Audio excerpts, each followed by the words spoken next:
Hello friends, welcome to the GS magnet. Friends, आज के इस वीडियो में हम लोग जो आपका बिहार पुलिस मध्य निषेध 689 पदों के लिए जो आपका एग्जाम होने वाला है, इसके लिए हम लोग इस वीडियो में जीके जीएस से 50 अति महत्वपूर्ण प्रश्नों को कवर करेंगे जो प्रश्न आपके एग्जाम पैटर्न पे आधारित हैं। तो अगर आप सभी लोग चैनल पर नए हैं तो चैनल को सब्सक्राइब करके बगल वाले बेल आइकन को दबा दीजिए, जिससे बिहार पुलिस मध्य निषेध से संबंधित कोई भी वीडियो को अपलोड किया जाए तो उसका नोटिफिकेशन आप सभी के पास सबसे पहले पहुंच सके। तो हम लोग ज़्यादा देर न करते हुए वीडियो को स्टार्ट करते हैं। अपने प्रश्नों को सॉल्व करेंगे। प्रश्न सॉल्व करने से पहले आप सभी से निवेदन है, रिक्वेस्ट है कि आप सभी वीडियो को पूरा देखिए और एक लाइक आप जरूर कर दीजिए।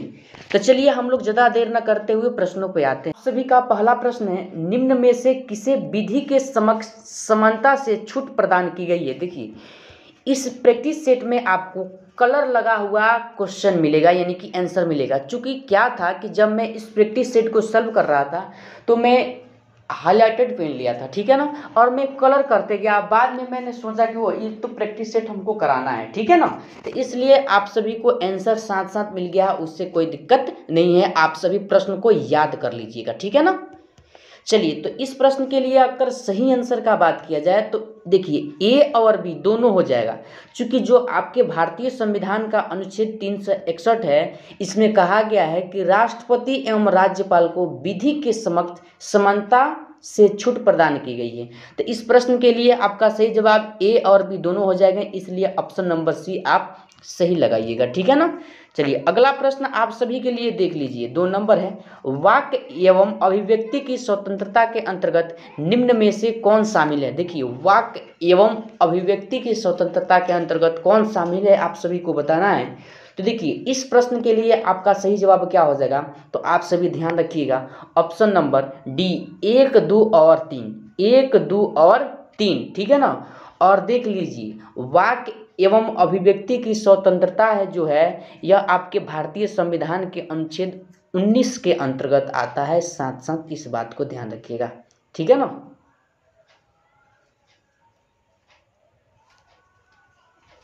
चलिए अगला प्रश्न आप सभी लोगों का क्या हो जाएगा, 3 नंबर। संविधान के किस अनुच्छेद में यह वर्णित है कि राज्य न्यायपालिका को कार्यपालिका से पृथक करेगा। देखिए, यह जो अनुच्छेद आपका हो जाएगा अनुच्छेद 50 को आप सभी लोग ध्यान रखिएगा, ठीक है ना।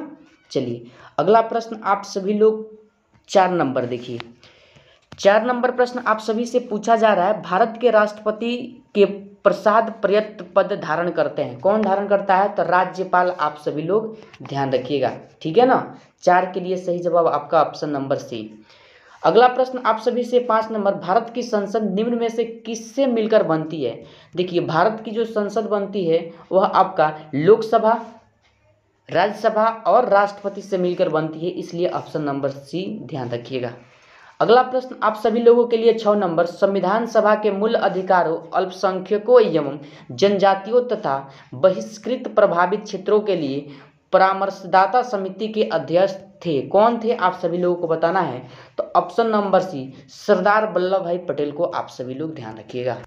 अगला प्रश्न आप सभी का 7 नंबर, संविधान सभा के प्रारूप समिति में कुल कितने सदस्य थे। देखिए, संविधान सभा में जो प्रारूप समिति था, इसके जो अध्यक्ष का बात किया जाए तब भीमराव अंबेडकर थे, और भीमराव अंबेडकर सहित कुल 7 सदस्य थे, इस बात को ध्यान रखिएगा। अगला प्रश्न आप सभी से 8 नंबर, निम्न में से कौन सा कथन प्रस्तावना के संदर्भ में सही है। तो देखिए, प्रस्तावना के संदर्भ में अगर बात किया जाए तो आप सभी ध्यान रखिएगा, यानी कि प्रस्तावना संविधान का एक भाग है, ठीक है ना। बाकी यह ऑप्शन 2 गलत है, इसलिए आपका ऑप्शन नंबर ए हो जाएगा सही जवाब। चलिए अगला प्रश्न 9 नंबर, देश के शासन में मूलभूत है और विधि बनाने में इन तत्वों को लागू करना राज्य का कर्तव्य होगा, यह निम्न में से किस संबंध में कहा गया है।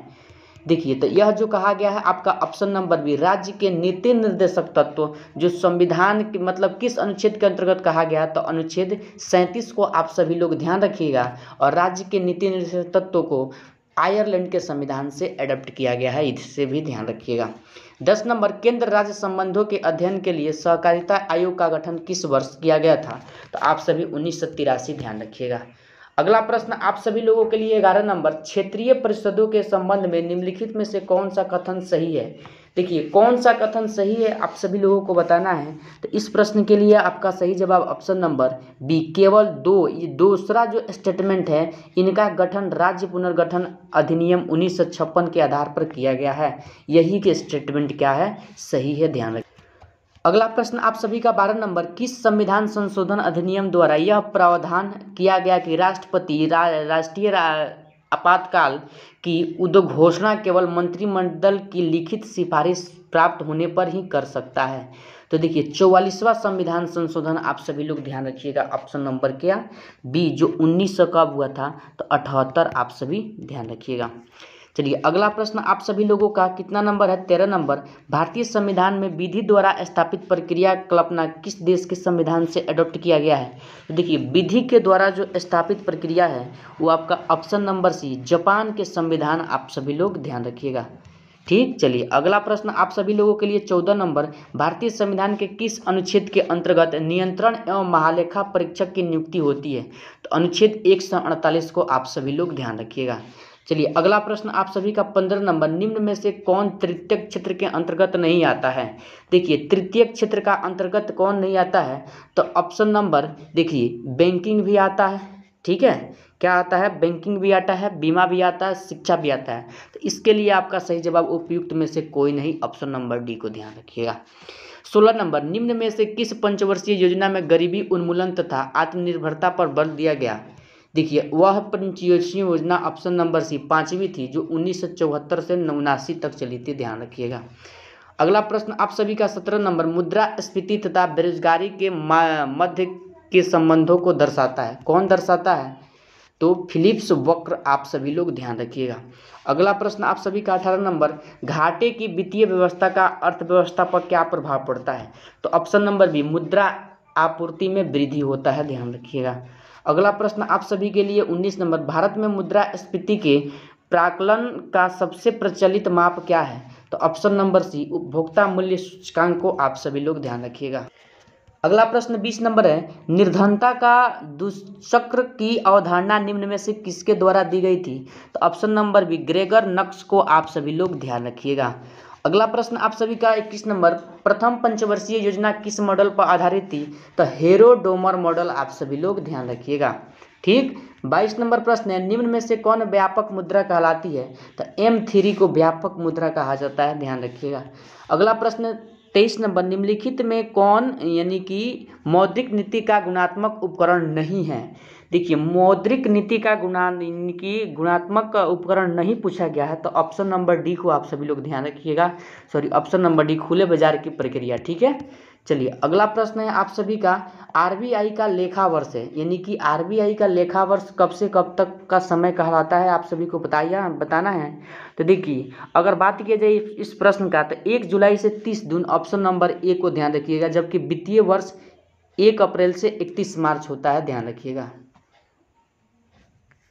चलिए अगला प्रश्न आप सभी का 25 नंबर, यदि प्राथमिक घाटे में ब्याज भुगतान को सम्मिलित कर दिया जाए तो यह निम्न के बराबर होता है। तो राजकोषीय घाटा, इस प्रश्न को आप सभी लोग ध्यान रखिएगा। अगला प्रश्न आप सभी लोगों के लिए देख लीजिए, जो आपका 26 नंबर प्रश्न है, निम्न में से भारत में किस समूह की चट्टानें धात्विक खनिज का प्रमुख स्रोत है। धरवाड़ समूह, आप सभी लोग ध्यान रखिएगा। अगला प्रश्न 27 नंबर, निम्नलिखित में से कौन सुमेलित नहीं है। देखिए कोडरमा चांदी है, जो अब्रक के लिए प्रसिद्ध है, न कि चांदी के लिए, आप सभी लोग ध्यान रखिएगा। अगला प्रश्न 28 नंबर, निम्न में से कौन पेट्रोलियम का सबसे बड़ा उत्पादक राज्य है। तो राजस्थान, ऑप्शन नंबर ए को ध्यान रखिएगा। अगला प्रश्न 29 नंबर है, असम राज्य की राजधानी कहाँ है। तो गुवाहाटी, आप सभी लोग ध्यान रखिएगा, बहुत आसान प्रश्न है। 30 नंबर प्रश्न है, निम्नलिखित में से कौन सी जलधारा प्रशांत महासागर की ठंडी जलधारा है। तो हम्बोल्ट, आप सभी लोग ध्यान रखिएगा। चलिए 31 नंबर प्रश्न है, निम्न में से कौन सा देश स्थलबद्ध है। तो स्विट्जरलैंड, आप सभी लोग ध्यान रखिएगा। ठीक, चलिए अगला प्रश्न आप सभी का 32 नंबर, निम्न में से कौन सी नदी हिमालय के पूर्ववर्ती नदी नहीं है। पूर्ववर्ती नदी कौन सी नहीं है, आप सभी लोगों को बताना है।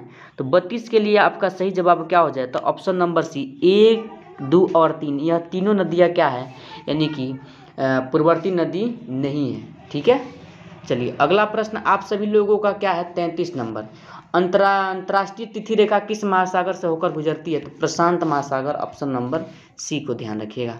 34 नंबर प्रश्न है, कर्क रेखा निम्न में से किस देश से होकर गुजरती है? तो ब्राजील, आप सभी लोग ध्यान रखिएगा। अगला प्रश्न आप सभी लोगों के लिए 35 नंबर, निम्न में से कौन सी नदी अरब सागर में गिरती है? कौन सी नदी अरब सागर में? तो ऑप्शन नंबर डी, गोदावरी नदी को ध्यान रखिएगा। ठीक, चलिए अगला प्रश्न आपका 36 नंबर, भारत का सबसे बड़ा जिला कौन सा है? तो माही, ठीक है ना, जो कहाँ पड़ता है, सॉरी छोटा जिला में पूछा गया है तो माही, जबकि बड़ा जिला कौन सा हो जाएगा? कच्छ हो जाएगा। ठीक है ना। चलिए अगला प्रश्न आप सभी का 37 नंबर, निम्न में से कौन सा राज्य 3 देशों के साथ सीमा बनाता है? तो मिजोरम, मिजोरम, आप सभी लोग ध्यान रखिएगा। ठीक है ना, जो 3 देशों के साथ सीमा बनाता है। 38 नंबर प्रश्न है, प्रति चक्रवात की विशेषता होती है? तो यह स्वच्छ आसमान, ठीक है, ध्यान रखिएगा। 39 नंबर प्रश्न है, लाइकेन सबसे अच्छे सूचक है? तो वायु प्रदूषण के सबसे अच्छे सूचक माने जाते हैं, ध्यान रखिएगा। 40 नंबर प्रश्न इतिहास से है, प्लासी का युद्ध कब हुआ था? तो 23 जून 1757 को हुआ था, ध्यान। अगला प्रश्न 41 नंबर है, सहायक संधि करने वाला प्रथम भारतीय राज्य? तो हैदराबाद को, आप सभी लोग ध्यान रखिएगा। ठीक, चलिए 42 नंबर प्रश्न है, भारत में नागरिक सेवा का जनक किसे कहा जाता है? तो लॉर्ड कॉर्नवालिस, आप सभी ऑप्शन नंबर डी को ध्यान रखिएगा। 43 नंबर प्रश्न है, महालवाड़ी भू राजस्व व्यवस्था किसके द्वारा लागू की गई थी? तो हाल्ट मैकेंजी को ध्यान रखिएगा। ठीक, चलिए अगला प्रश्न 44 नंबर, किताब उल हिंद की रचना किसने की? तो अल बरूनी ने किया। ठीक है ना। चलिए अगला प्रश्न है आप सभी लोगों का 45 नंबर, निम्नलिखित में कौन सिकंदर का समकालीन था? तो घनानंद था जो सिकंदर का क्या था? समकालीन था, इस बात को ध्यान रखिएगा। अगला प्रश्न आप सभी का 46 नंबर, अष्ट दिग्गज किसके दरबार में रहते थे? तो कृष्णदेव राय के दरबार में रहते थे। 47 नंबर प्रश्न है, पहली बार किसी के सती होने का प्रमाण कहाँ से प्राप्त होता है? तो भानुगुप्त के एरण अभिलेख से प्राप्त होता है, ध्यान रखिएगा। अगला प्रश्न 48 नंबर है, किस युद्ध के पश्चात बाबर ने गाजी की उपाधि धारण की? तो खानवा के युद्ध, आप सभी लोग ध्यान रखिएगा, जो कब लड़ा गया था? तो 1527, आप सभी लोग ध्यान रखिएगा। ठीक, चलिए अगला प्रश्न आप सभी लोगों का 49 नंबर, भारतीय विश्वविद्यालय अधिनियम किस गवर्नर जनरल के काल में पारित हुआ? तो देखिए यह जो पारित हुआ था आपका क्या हो जाएगा? Option number B, Lord Curzon के काल में पारित हुआ था, ध्यान रखिएगा। ठीक, 1904 में। चलिए अगला प्रश्न 50 नंबर और आज के सेशन का लास्ट प्रश्न, किस बौद्ध संगीत के दौरान अभिधम पिटक की रचना की गई? तो तृतीय बौद्ध संगीत, आप सभी लोग ध्यान रखिएगा। ठीक है ना। चलिए तो इस सेशन में हम लोग 50 अति महत्वपूर्ण प्रश्नों को कवर किए हैं जो आपके जीके और जीएस से थे। ठीक, तो आज के सेशन को हम लोग यहीं पर समाप्त करेंगे। अगर सेशन अच्छा लगा हो तो सेशन को लाइक कीजिए, चैनल पर नए हैं तो चैनल को सब्सक्राइब कीजिए, और आपसे निवेदन रिक्वेस्ट है कि सेशन को एक लाइक और शेयर अपने फ्रेंड्स के साथ या किसी स्टडी ग्रुप में जरूर कीजिए। ठीक है, प्रश्न को लेकर के आपको किसी भी तरह का कोई डाउट हो तो हमें कमेंट में ज़रूर बताइए। चलिए तो मिलते हैं अगले सेशन के साथ, तब तक के लिए जय हिंद, जय भारत।